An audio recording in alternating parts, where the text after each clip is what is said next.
Today, we're continuing in our teaching regarding the events of Egypt in the Pentateuch books of the writings of Moses in the Trust in the Lord hour that has got us to the point now where we're looking at the miscegenation of the Hamites and the Shemites in the Old Testament. Miscegenation is a word derived to describe the intermarrying of races, people from various racial backgrounds. There are only three races on planet Earth. One is the Shemites, which is the oldest race. They're known now affectionately as the Jews. The other are the Hamites. They are the second oldest of the race of, or the sons of Noah from the flood in Genesis chapter 9. And they are known as, now we call themselves African Americans, a name given to them by Jesse Jackson, which is an abhorrent name and a misnomer, but sometimes they're referred to as blacks, which is also a misnomer. And then there, of course, there's Japheth, which is the name of the Caucasian people, as they're called, or white people, as they are referred to, and in some instances even called Gentiles. And we'll discuss what a Gentile is, not necessarily someone that's white, but not necessarily, certainly not anyone that's black or Hamites. And so the miscegenation, that is to say that it appears in the Bible, and we're going to look at that from biblical verses, that the races were forbidden to marry one another. That the brothers Ham and Shem and Ham and Japheth were, especially the Shemites, were forbidden to marry outside of their individual racial dynamics. And we want to look at the marriage of the Shemites, being the Jews, and the Hamites in the Old Testament. And primarily, as last time you and I were together, we were discussing the fact that Manasseh and Ephraim, who were born to Joseph, who my father Ham changed Joseph's name to Zaphnath, Paneah, and gave him to wife a princess who was the daughter of the priest of On, named Asnath. So Joseph and his wife basically had the same name. One was As, and starting with the first alphabet, we have to look at the Sumerian and the grammatical understanding of the Hebrew alphabet as we look at Asnath and Zaphnath. I'll have the engineer bring that up a little bit more a little bit later, where we can look at those two verses in chapter 45, 46, chapter 41 rather, verse 45. Well, there he's got it already. Okay, so when we look at Zaphnath, that's the Z is the last alphabet of the Greek, last alphabet of the Greek alphabets. Okay. By the way, you know, we're writing the Psalms 119 and the 22 strophes. There are 22 segments of that, which represent the strophes, which represents the Jewish alphabet. But Mr. Engineer, bring it back up one more time, please, sir. You notice that Joseph, when we're talking about miscegenation, now Joseph, his name is Joseph, but my father Ham changes his name. And Joseph is a stomped down Jew, as Jewish as you, Shemite as you can be. We'll come back to that. But my father changed his name to the last alphabet in the Greek alphabet to Zaphnath, which is Z. And of course, his wife has the first alphabet in the Greek alphabet, which her name is Asnath. But they're both named Nath, Asnath and Zaphnath. And Paneah, of course, means the son of the priest, Potipharah, rather, I think it's better. Potipharah was the name of the priest, Potipharah, or Potiphar, but he was in that. So Joseph was given, it was named the priest, married to a priest's daughter, and this was all done under the auspices of the power of my father Pharaoh. But these two were not of the same race. Asnath was a Hamite, Joseph was a Shemite. This is miscegenation in terms of the way the Bible understands it. Now, what I want to do is that I'm going to look at some of the verses in the Bible, and we'll look at where the races are forbidden to marry one another. They're not allowed to intermarry. I think I'm going to start with, let's look at Deuteronomy chapter 7 first. Because my focus here today would be to try to bring us to the understanding of the close and the dynamic similarities between, and I'm going to use these terms, these generic terms, just to capture your imagination, because if I use the biblical names, it might take you a little bit of time to process this. But to look at the dynamics, the dynamic similarities between black people and Jewish people. and to look at the marriage between black people and Jewish people, and to look at God's dealing with black people and Jewish people, that it's something that the world perhaps needs to, at this point in the tribulation, give careful consideration to.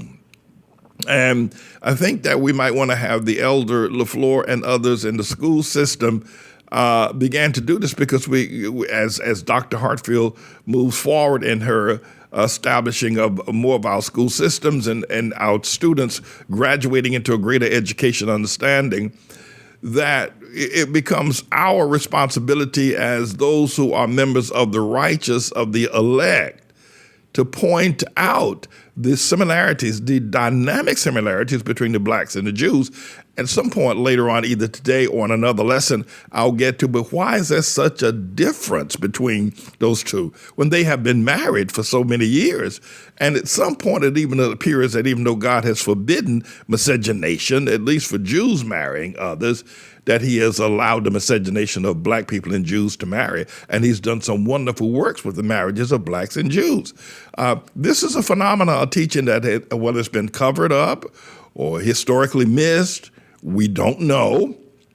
But I do want to make sure that God is now sending this clarity of word through the ATLAH ministry, the people of the elect, the righteous, that God is now making this possible.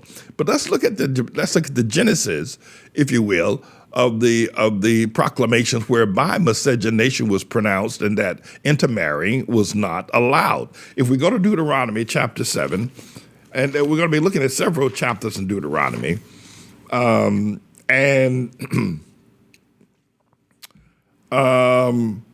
Deuteronomy Chapter 7, verse 1, when the Lord thy God shall bring thee into the land whither thou goest to possess it, and have cast out many nations before thee, the Hittites, the Girgashites, the Amorites, and the Canaanites. Now, all of these were really, in one regard, Canaanites and a mixture of Japhites and Canaanites, and the Amorites, and the Canaanites, and the Perizzites, and the Hamites, and the Jebusites, 7 nations greater and mightier than you. Verse 2 of Deuteronomy chapter 7. And when the Lord thy God shall deliver them before thee, thou shalt smite them and utterly destroy them. Thou shalt make no covenant with them, nor show mercy unto them. Show them no mercy. Neither shalt thou make marriage with them. Thy daughter thou shalt not give unto his son, that is, the Jew shall not marry the Canaanite, nor his son, nor his daughter shall thou take unto thy son. And God gives the reason, for they would turn away thy son from following me, that they may serve other gods. And so will the anger of the Lord be kindled against you and destroy thee suddenly.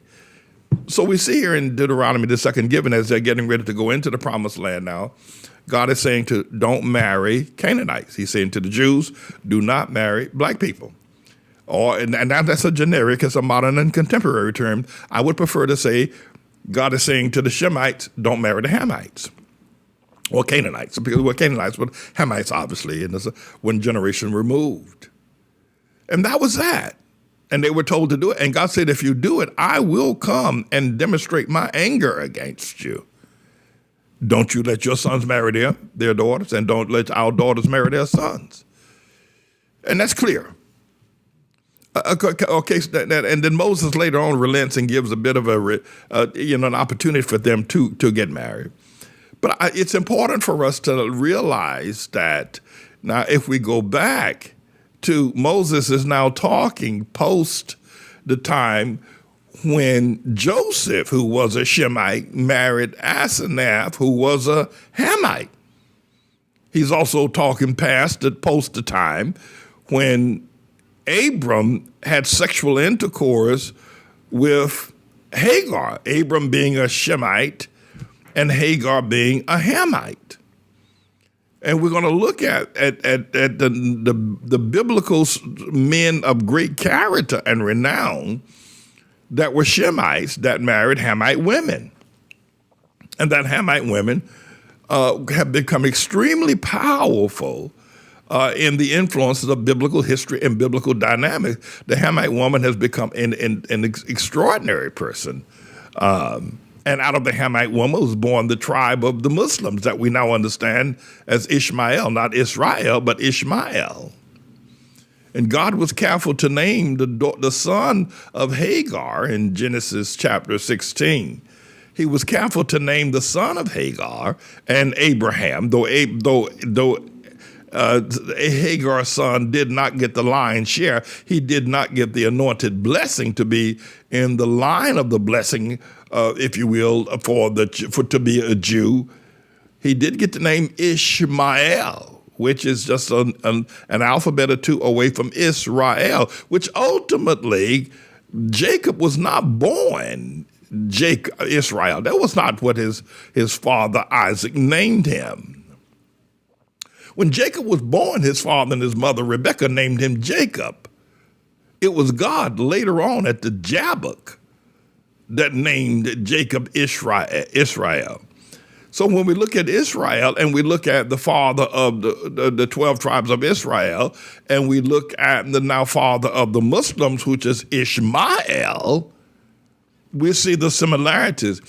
And one of the things that I have done throughout the length and breadth of my ministry is I've been very careful to give names to names and to understand the etymology of names and the powers of those. I've done that consistently. And if you've been around me, I've probably given you a biblical name or explained something to you about a biblical designation. But Ishmael, which was the son born to Hagar and Abraham. Now, it doesn't state that they actually had a marriage, but Sarah said, I'll give Hagar to be your wife. Effectively, when you have sex with a woman, she's your wife. You don't have to go before. The whole idea of a marriage ceremony, as we taught some time ago, is a modern ideology. Well, not modern, but it isn't a beginning of the garden. Marriages were not necessarily, ceremonies were not something that people did initially going back into the days of Noah. You had sex with a woman, y'all were married. There was no, white gown and tuxedo and then a big expensive meal thereafter. You have sex, you're married. That's it. And that's what happened with Hagar and with Abram. They were married through the sexual intercourse process. And it's still true today. You have sex with someone, you're married to them. At least you ought to be. But here, so the power of what we're going to look at in this segment of teaching is the power of the Hamite woman and how she's been able to influence biblical and Jewish history. Ultimately, we're going to look at, the Hamite woman has been an extraordinarily powerful influence. Without her, I don't know that we would have very much of the Bible. We wouldn't have David. Without the Hamite woman, it's just she's just been very powerful, and then the Hamites in general. So we see there now where in Deuteronomy chapter 7. Where let's just read a couple other verses and then I'll come back to these. I want you to make note of them and we'll come back to them and reference them a little bit later. But if you read in Deuteronomy chapter, let's go to Deuteronomy chapter 21. All right. Deuteronomy chapter 21. And I think our verse there will be verse 1 through 11. And well, actually, I'm not going to read all those verses. We got all that time today. Verse 10 of Deuteronomy chapter 21. When thou goest forth to war against thine enemies, and the Lord thy God have delivered them into thine hands, and thou hast taken them captive, and seest among the captives a beautiful woman, and has a desire unto her that thou wouldest have her to be thy wife. Now remember, Moses has said in Deuteronomy chapter 7, don't marry them. Don't do it. But then he relents and says, well, if you spot a good-looking one and you really want to have her, here's what you do. Then thou shalt bring her home to thine house. If she's really beautiful, you love her, and you think you really got to have her. She's a Hamite, all right? You're a Jew. Bring her home to your house, and she shall shave her head and pare her nails. That is to cut her nails down to the quick. I suppose the purpose of that is take away her hair and take away her nails. Two distinctions that Hamite women have. They have beautiful hair. They may not know it, and they wear all these braids, crazy as hell, crazy as hell. You think, hopefully, these women, the Hamite women that you look out on the street today, you think they're some sort of horses or something. They got so much horse hair hanging down, all down their back, weaving it, braiding it. It is crazy as crazy. Take away her hair and see if you still love her. See if she's still beautiful after you take away her hair, because her hair is a crowning beauty. And pare her nails, which makes her hands extremely beautiful. Take those things away and see if you, and let her stay that way for 1 month and see if you still love her. When she don't have that hair, she's bald-headed and she ain't got no nails. If you still love her, then God help you. Anyway, but look at this. It says also, and thou shalt put the raiment of her captivity from her, and shall remain in shall remain in thine house, and bewail her father and her mother a full month. And after that thou shalt go in unto her, that is to have sex with her, and be her husband, and she shall be thy wife. And it goes on to talk about what happens if you marry and you discover you don't like her, what you could do. But we won't get to that. But it's important that we understand when we look at the miscegenation and we look at this beautiful, this extraordinary, but all of this information that's been hidden, and hidden for several reasons.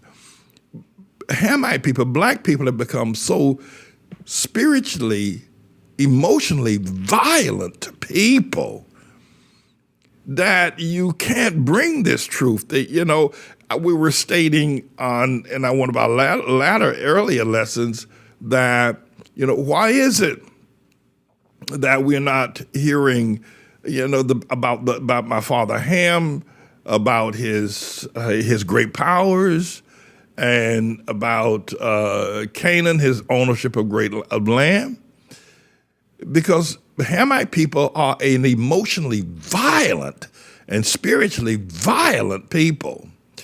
And then, of course, you have to then look, and when you look clearly at the Bible, when you got people like the Israelites, who are very intimidating as a religious group, and their whole purpose is to deny that they're not Hamites. And so if you get up and try to tell them, but brother, you're a Hamite, you're not a Jew. And no point more in being a Jew. Listen, you as a Hamite, you had a Jew in slavery. And then beyond that, the Hamites themselves, who are a very violent people, they're violent in their demeanor, they're emotionally violent. Now that they weren't always.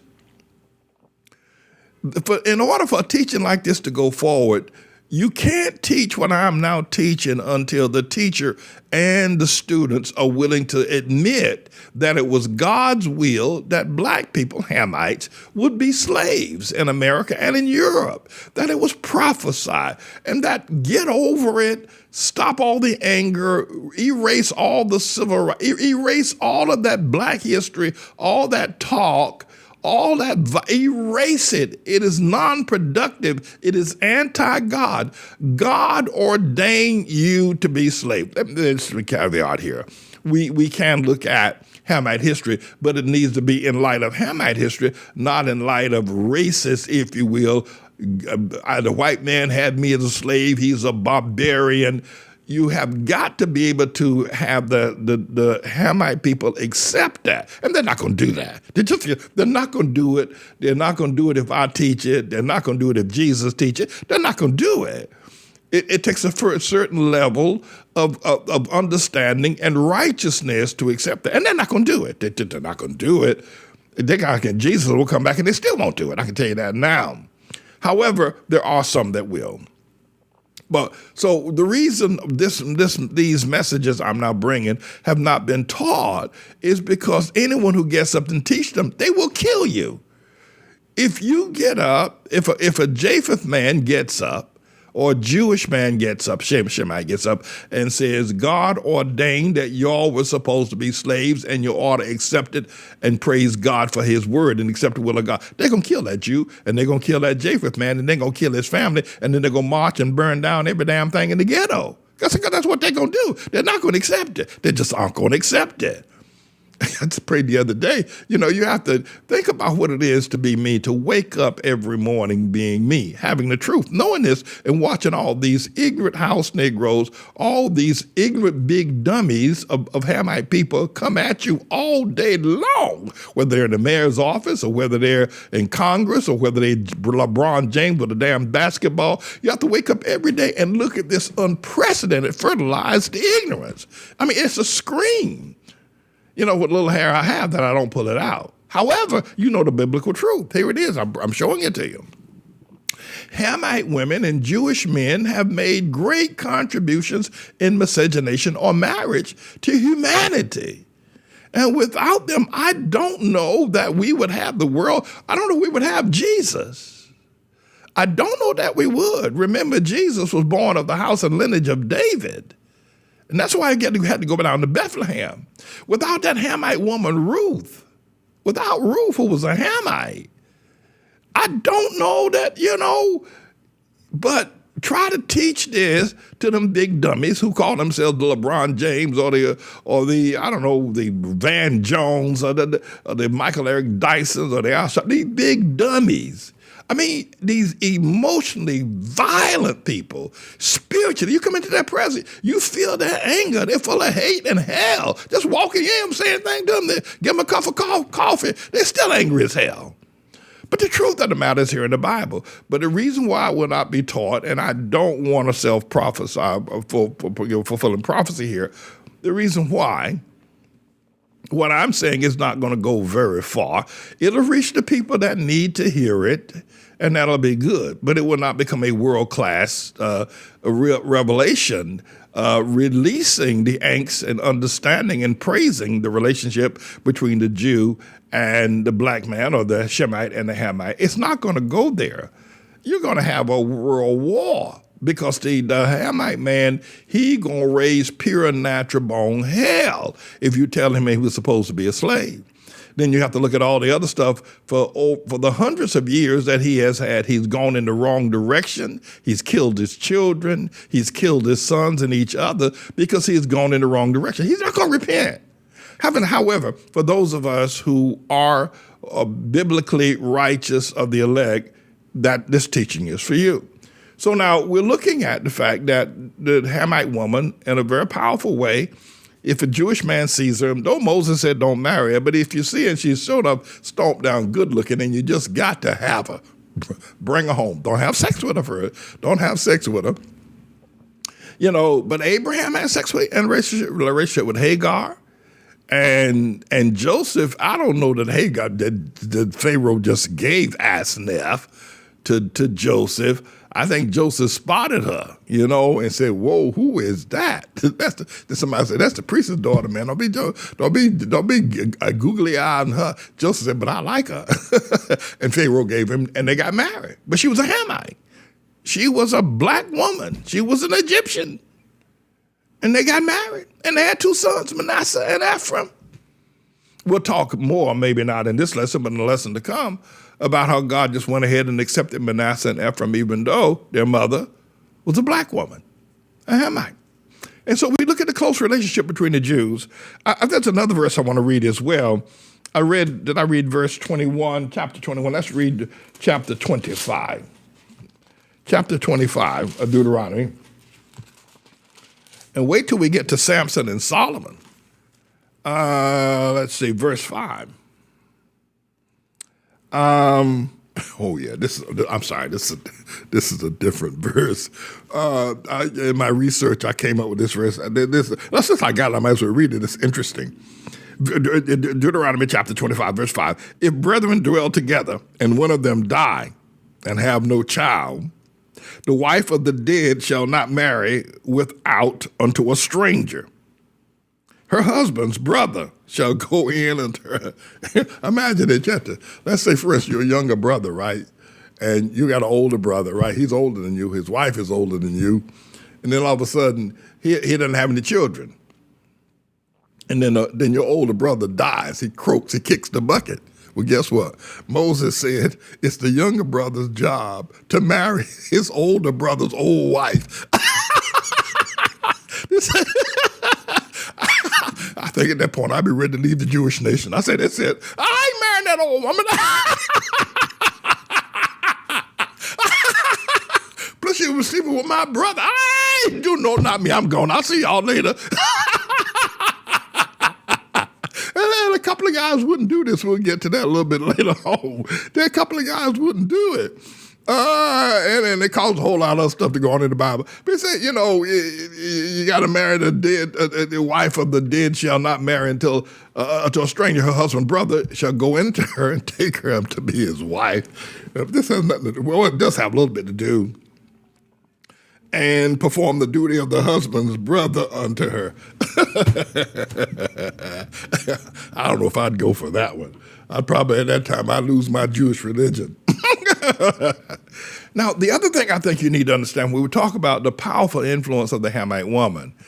I wish I could get women to stop following these false prophets, these hustlers, these pimps named T.D. Jakes, and others, or running around behind this Camelback ain't black Harris. She's such a phony. Not only is she not black, then they say she's the first Asian, then she's the first black. Well, what the hell is she? And it is the confusion of ignorance is unprecedented in the Hamite woman. But to try to get her to say, listen, we're going to stop this following all this nonsense that's been taught over the past 150 years or 200 years about black people. We accept slavery. Because guess what? You need to understand Hamite woman, to the Hamite woman, for your beautiful self. You need to understand that all of Moses' wives, I think he had 3 of them, they were all Hamites. Come on now, let's talk. We can be real about this. We can get real. We can get real about this. And check this out, Hamite woman. Moses was raised by a Hamite mother. Check this out, Hamite woman. Get away from these pimps like Jakes and Dollar and Osteen. These people are pimping you. Get out these outlaw churches. Moses' mother, who raised him as a mother, nurtured him as a little baby boy, changed his diapers, was a Hamite woman, Pharaoh's daughter, my father and my sister. My father, my sister raised Moses, changed his diapers, everybody, taught him how to walk, taught him how to talk, made him good old Hamite meals. Moses, we're talking about Moses, everybody. We're talking about Moses. And then Moses goes ahead now and marries a Hamite woman. And then he runs from Egypt, goes out there to the Sinai wilderness and marry one of Jethro's daughters, who's also a Hamite or Canaanite. And then if they ain't love when that woman dies, he marries an Ethiopian woman. Come on, Hamite woman. Y'all stop being pimped by T.D. Jakes and by Al Sharpton and by McAlary Dyson and Van Jones. Van Jones is not chasing after Kim Kardashian. After Kim Kardashian says she's going to give up, what's her name, Kanye West. She's unbuckling from him and not Ken. And Van Johnson only marries white women. That boy don't marry Hamite women. That boy, you have to understand what it is to be me. For just one moment to stand inside my shoes and have to wake up every day and see this foolishness. These pimps, they're not preachers. They're pimps. I mean, they traded in their Cadillacs and their streetwalkers for getting you not taking a Bible and pimping you there. It is crazy. Listen, Hamite woman. Moses thought I think Moses had 3 wives. I mean, his mama was a Hamite. So we look at the close relationship, and then you got these people running around here like Jesse Jackson telling you to hate the Jews. New York is Hammy Time, the Jews. They got people like Farrakhan calling Jews bloodsuckers. What the hell is wrong with you people? I mean, it is almost unbelievable how demonic people like Farrakhan is, or Jesse Jackson. And then you see me, here I am all alone trying to say all of this, and it's only by the miracle power of God that I'm still alive. The people haven't killed me for this truth. That's why they kill prophets. But it doesn't make any sense. Then we got all our Hamite girls. They're all braiding down. They're putting all this horsehair. Hell, you see them running around and you think they're one of the Lone Ranger's horse or something. They got so much hair hanging out their damn backs. I saw one the other day, had hair all down her back, down by the back of her knees. And here they go. I'm surprised they haven't get, like David's son, walk down the street and they get caught in something and they get choked to death. There's so much of that braid stuff. And they've gone into a whole business of braiding hair. What? Pastor Man, he ain't for the black man. No, I'm not. I'm for the Hamite man. You're right about that. I'm going to go ahead and say, no, you're right. Yeah, you're right. I ain't for y'all crazy big dummies. I've never seen anything. Here you come. This LeBron James with a big old double-jointed person running down the floor entertaining. Hell, over there in Rome years ago, the reason why they built the Colosseum, they didn't build the Colosseum because they wanted to have a great religious service. They built the Colosseum because they wanted to see big double-jointed athletes fight one another. At the time, they didn't have basketball, so they had fighting lions and they're killing each other. People killing the big men fighting one another, and they sit there and in their finery and drink wine and eat cheese and grapes, sitting there in the Colosseum and watch black men kill each other. They love the sports. Now they're a little bit more sophisticated, so they have football stadiums. It's the same damn thing. It's the same damn thing. It's the same thing. Ain't no difference between that and what the gladiators and the football player or the basketball player. Ain't no damn difference. I don't go nowhere near it. Anyway, so when we're our expressions here and God is revealing this information, it's not going to be accepted. Because, and the reason why, no matter how true, how biblical, how accurate it is, I can tell you something. I've been around black people all my life. They are not a people of truth. They are emotionally violent, spiritually violent. And it spills over. If you just leave them to themselves with no one to police them, they will kill each other. But for you and I, for those of few who will now hear and see, this is, the miscegenation, the marriage between the Hamite and the Shemite, is beautiful. The marriage between Egypt and Canaan land and the early biblical formation, for without the Hamite woman, we would not necessarily have the Bible. I don't know we would have Jesus if we didn't have the Hamite woman. I'm pretty sure we wouldn't have Jesus if we didn't have the beautiful Hamite woman. And not that the Hamite man is not beautiful either, not as powerful. No way we talk about him as well. But all of the major characters, Abraham, right? And then we got to look at our brothers, the Muslims.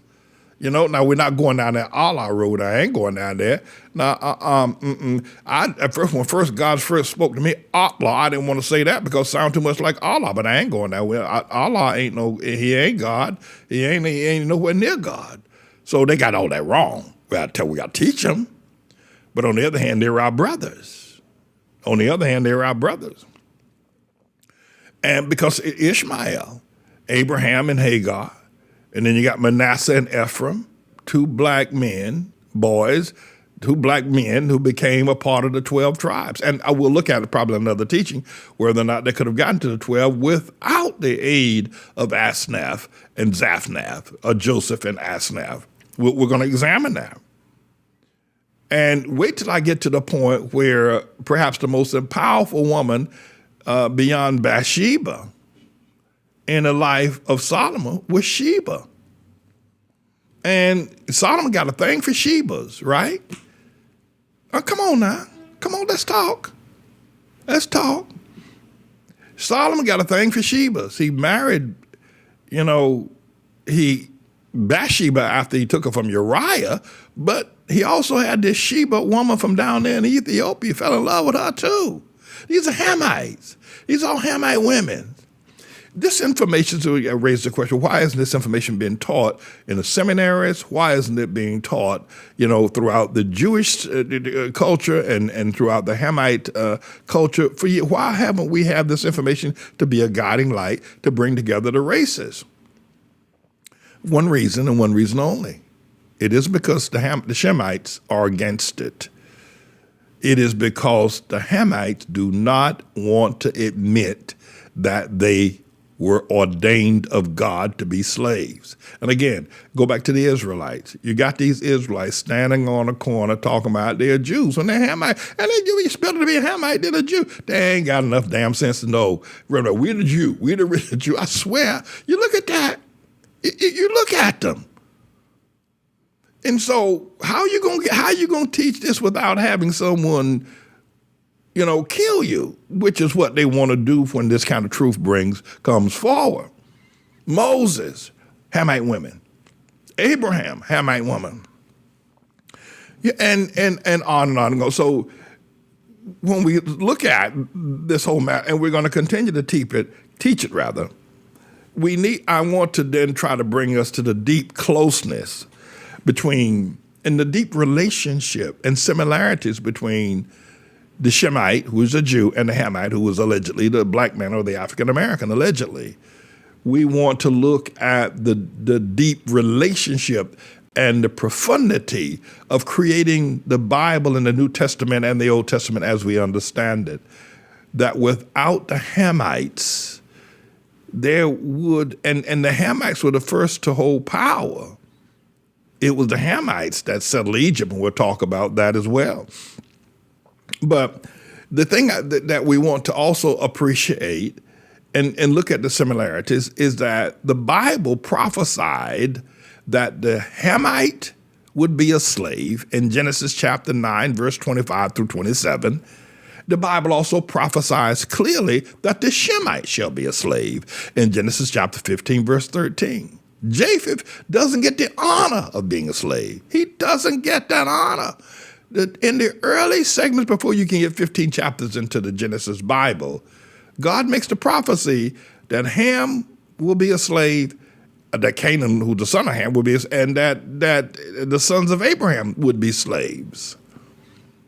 And it's just, we have that in common. It's like we ought to sit down and have a prophecy of slavery conference between the Hamite and the Jew. You can't do that now because there's such violent spirit going on and such animosity have been fighting, such Crown Heights ideology between the two races now. There's no way they're going to sit down. They're just not going to do it.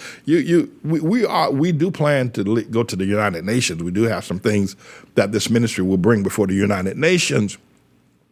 And we are training several people to get ready for that great experience of bringing us before the United Nations. But when we go to the United Nations, we're going to be ready for them. We're going to be ready for the Muslims at the United Nations. We're going to be ready for the whole idea of the Palestinian. We're going to be ready for it. When we go, we're going to be ready. That's why it's important. And it may take us a few years, and that's why we're praying that some of our very well-trained students, even some of the students we have in high school now who have brilliant brains, have brilliant opportunities, would allow themselves to give themselves over to this. So when we do make our approach to the United Nations regarding the Bible would not exist without the Hamites, and especially the Hamite woman. That they would give themselves over to and stop, listen to all this rap nonsense and all this civil rights and all this perverted black history. Get rid of and identify these pimps like T.D. Jakes and Creflo Dollar and Joyce Meyer, these witches like Joyce Meyer and Paula White. Identify these people have enslaved you. They've put you in a slave that is unbiblical and pimped you. And let's come to the truth.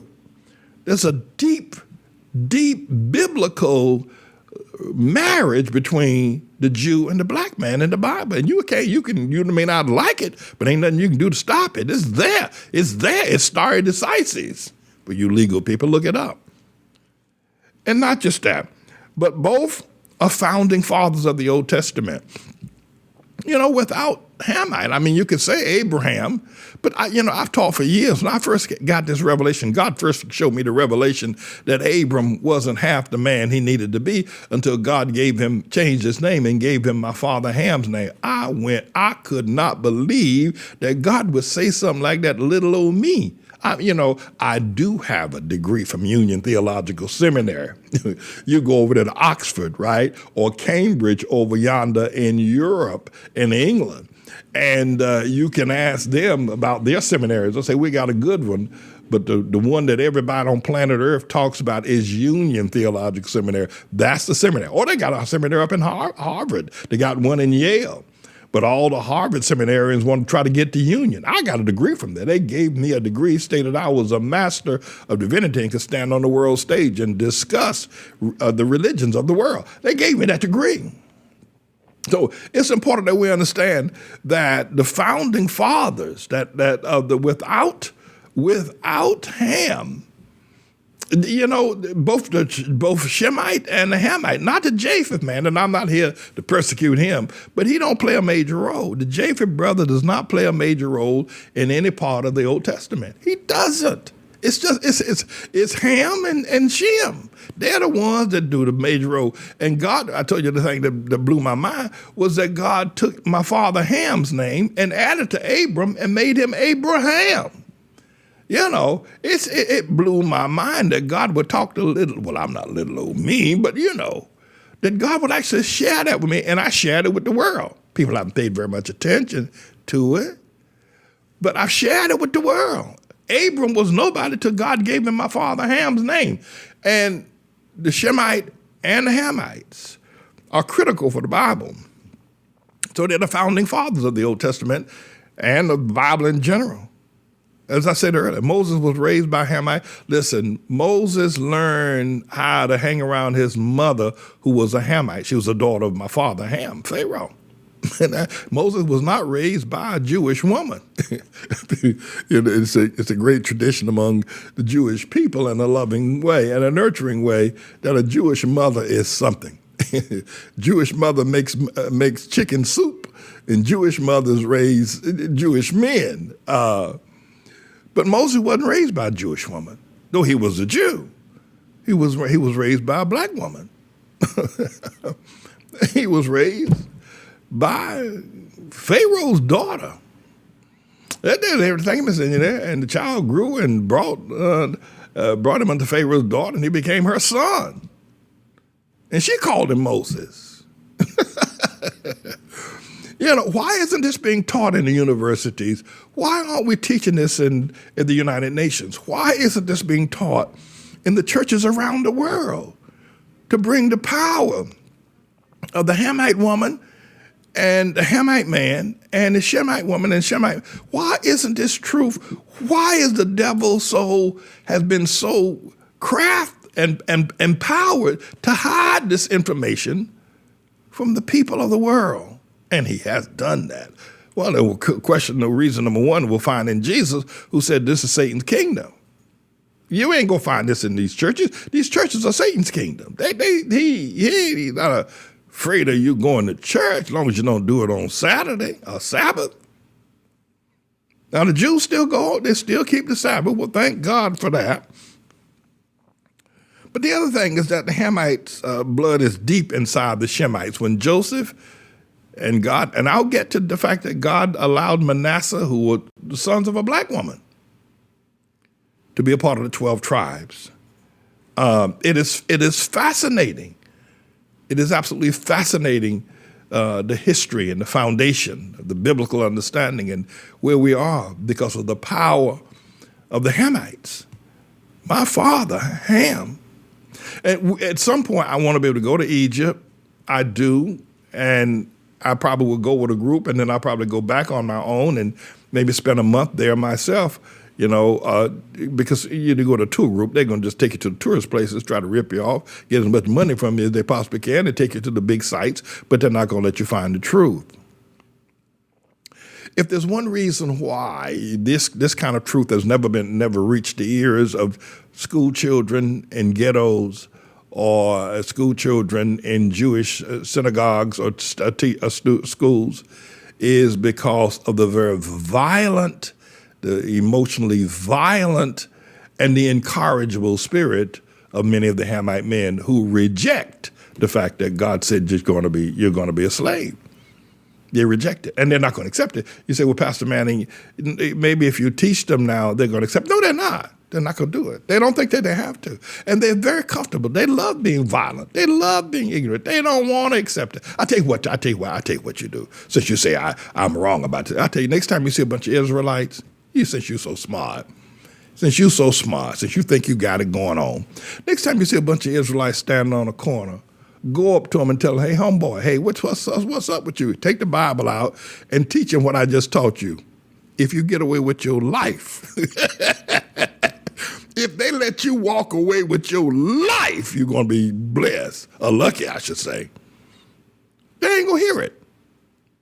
And he is just an example, though many of the Hamite men don't wear the Israelite garb, they're just as violent, and they're just as ignorant, and just as spiritually blind. And they are incorrigible. That is to say that hell is a place for the incorrigible person. No matter what, you're not going to change his mind. He's not going to repent. He's not going to become righteous. I tell you what, if you can get the Israelites to take off their garb and finally admit that they were ordained to be slaves as Hamites, then brother, you have a place in the prophets of all eternity. They're not going to do it. All right, my time is up for today. I do want to say we will get back with a number of things that we're going to lose. We look at the blood and the deep relationship between the Shemites and the Hamite Manasseh and Ephraim, and the Hamite blood that's in the Muslims, that the mixture of the Hamites that have given rise to the Islamic ideology. We talked about Ishmael and Israel, and look at the names and the first alphabet of the Greek language in Asneth, and I did not take Hebrew when I was in seminary. I didn't do it. I perhaps could have, because that way I'd be able to give a little bit more thorough language teaching here about how we got to Asneth, because that's not the way it was Egyptian written and Zaphnath Payoneer. But at least in the English, it doesn't lose all of its absolute meaning. We're gonna continue to look at that, and perhaps one of the more powerful. Now they're very powerful women like Ruth, who's a Hamite woman. There is Sheba, who is a very powerful woman, and these are Hamite women. Potiphar's,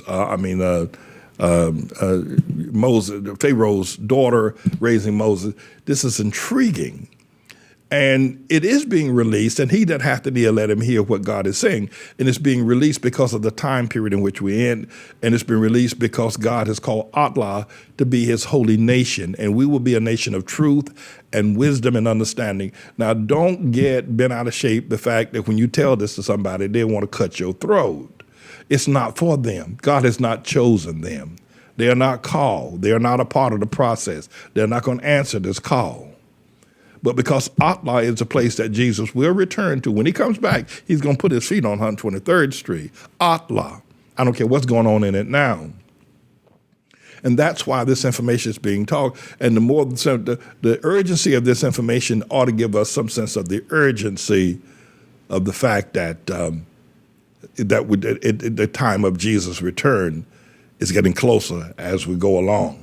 This is a bit of a news blog we do, looking at spiritual wickedness in high places for the most part, making some observations about it and giving people a biblical foundation to the way of interpreting, rather than have Sean Hannity or Laura Ingraham or Janine Pirro or Anderson Cooper or Rachel Maddow or Don Lemon, Rush Limbaugh interpret what's going on in the world. You come to me and I'll tell you based on what the Word of God says.